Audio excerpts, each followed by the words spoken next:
Hello and welcome to another very entertaining video. Today's topic focuses on the transport of gases through the blood and really oxygen exchange, but also with a focus on carbon dioxide, how carbon dioxide is picked up and delivered back to the lungs for exhalation.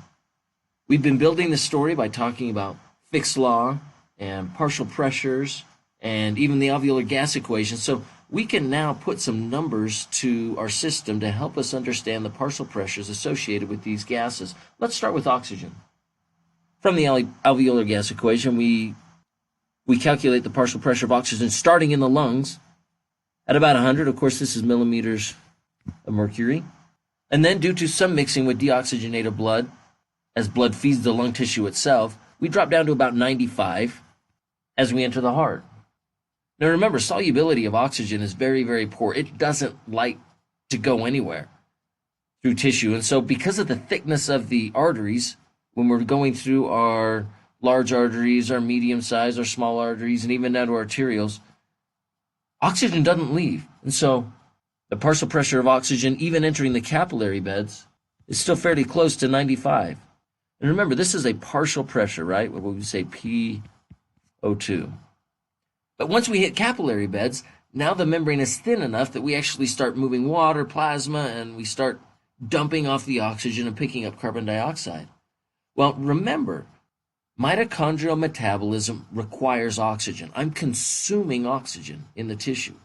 And so the partial pressure of oxygen in a standard tissue, metabolically active, we would expect to find it around 40 millimeters of mercury. Now, based on our understanding of diffusion, we recognize that there's a gradient here, right? 95 to 40, we're going to see a net movement of oxygen toward the tissue until we reach equilibrium, and that means leaving, we're going to be about 40. And so we return to the lungs at about 40 millimeters of mercury. All right, let's do the same thing now for carbon dioxide. We're thinking about the partial pressure of carbon dioxide. Of course, in the lungs, there's so very little carbon dioxide in the air that we breathe. We're essentially zero here. This actually sets up an interesting scenario because coming back to the lungs, the partial pressure of carbon dioxide is about 45, and exiting lungs, after we've gotten rid of all of our carbon dioxide, we still have a partial pressure of about 40. This stays at 40 until we hit the capillary beds, and then we recognize in the tissue we're about 45.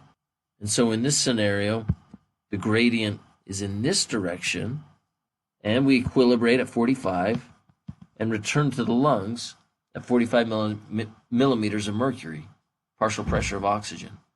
So this gives us a really, really sound idea of the partial pressures, the gradients, how and why things are moving. But it does pose an interesting question, especially for carbon dioxide. If the value coming into the lungs is near zero, then why do I only equilibrate from 45 to 40, especially in light of the fact that carbon dioxide loves water. It has high solubility in water, and so I don't run into the same problems as I do with oxygen, where oxygen just doesn't want to move because it's moving through water. Well, to understand that, we have to understand how carbon dioxide actually travels through the blood. So when we think about carbon dioxide, as it travels through the blood, most of it actually isn't carbon dioxide. Only 23% of the total carbon dioxide being moved is moved as carbon dioxide bound to hemoglobin. That's less than a quarter. What about the rest of it? The majority of carbon dioxide, 70%, is actually transported as bicarb and then the last 7% simply dissolved in the plasma. Well, this represents an interesting situation. How do we convert carbon dioxide to bicarb so quickly and then allow that to travel through the blood? Let's take a closer look at a red blood cell. This red blood cell here, we're going to say carrying deoxygenated blood coming out of the capillary bed down here. Remember, wherever we have water and carbon dioxide, we're going to have a buffer system. The extended version is, of course, if we have carbon dioxide plus water, that can combine and turn into carbonic acid. And as a weak acid, carbonic acid will dissociate into H plus and bicarb ion. Of course, that's really busy, and we want to simplify this. Because these are just intermediates, let's remove the water, and let's remove the carbonic acid, And what we can see is that carbon dioxide is in dynamic equilibrium with H+, and bicarb ion. So let's rewrite this. All right, now that we've got our buffer system intact, what's happening? Well, as we just discussed, here in the capillary bed, carbon dioxide is coming into the cell. So as CO2 enters, my stress to the system is increased CO2. That, of course, is going to drive the reaction to the right, based on the Chatelier's principle, and lead to an increase in both H plus and also an increase in bicarb ion. This does a couple of different things.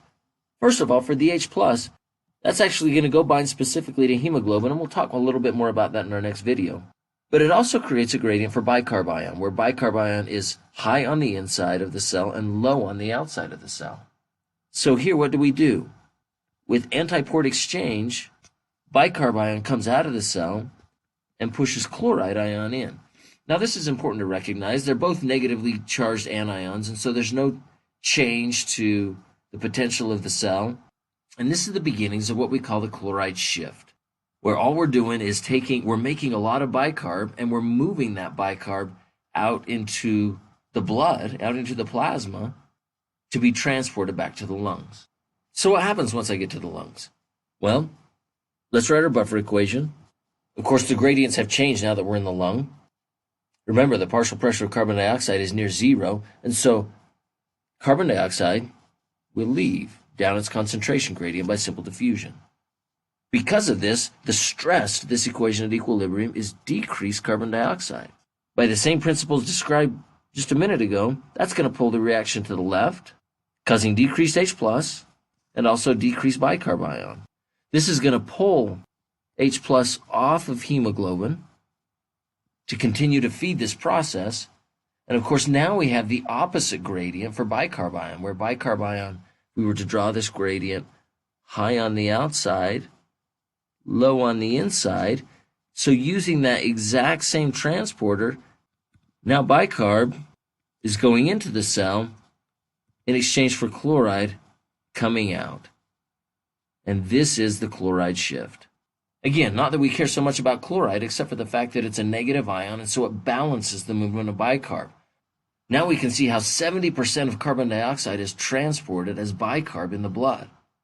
Of course, we have to understand this happens at a very, very fast rate. This is catalyzed by an enzyme, carbonic anhydrase, on both ends. Carbonic anhydrase here, carbonic anhydrase here. Carbonic anhydrase is one of the fastest enzymes discovered in nature. Will catalyze this reaction over 1 million times a second. And so this is a very, very fast, rapid turnover, converting carbon dioxide to bicarb and then bicarb back to carbon dioxide.